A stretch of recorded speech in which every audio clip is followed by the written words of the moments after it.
Hi అండి. Welcome back to our channel. ఈరోజైతే గోరుచిక్కుడుకాయ పాలేసిగురు curry ఎలా చేసుకోవాలో చూద్దాము. ఈ కర్రీ చాలా మందికి తెలియదని అనుకుంటున్నాను. అందుకనే చూపిస్తున్నానండి. ఏం లేదండి, జస్ట్ ఒక బాండీ పెట్టుకొని ఆయిల్ వేసేసుకొని అందులో ఆనియన్స్, మిర్చి వేసి అవి బాగా వేగిన తర్వాత ఈ గోరుచిక్కుళ్ళు ఆల్రెడీ మనం ముందే ఉడకపెట్టుకొని సైడ్ వీటికి పీచు వస్తుందండి. ఆ పీచు తీసేసి మంచిగా చిన్న చిన్న ముక్కల్లా కట్ చేసుకొని పెట్టుకోండి. ఆనియన్స్ బాగా ఫ్రై అయిపోయిన తర్వాత గోరుచిక్కుళ్ళు కూడా వేసేసి కొంచెం సాల్ట్ వేసి బాగా కలిపేసి మూత పెట్టేసి కొంచెం ఒక 5 మినిట్స్ మగ్గనివ్వండి. అందులో ఏమన్నా ఎక్సెస్ వాటర్ ఉన్నా సరే పోతుంది. అవి మంచిగా మగ్గిపోయిన తర్వాత కారం వేసేసి బాగా కలిపేసుకొని పాలు పోసేసుకోవడమేనండి. ఎంత ఎక్కువ పాలు వేసుకుంటే కర్రీ అంత టేస్టీగా ఉంటుందండి. నా దగ్గర అయితే పాల ప్యాకెట్ ఉంది, అంగన్వాడీ పాలు ఉన్నాయి.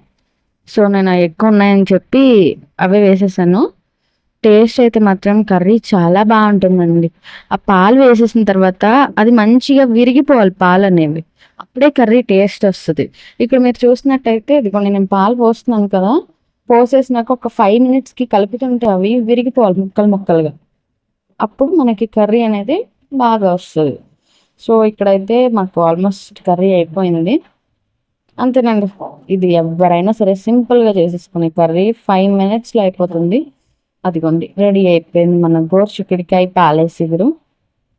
ప్లీజ్ సబ్స్క్రైబ్ చేసుకోండి ఛానల్ని, అలాగే ఒక చిన్న లైక్ ఇవ్వండి. ఇట్లానే మంచి వీడియోస్ పెడతాను.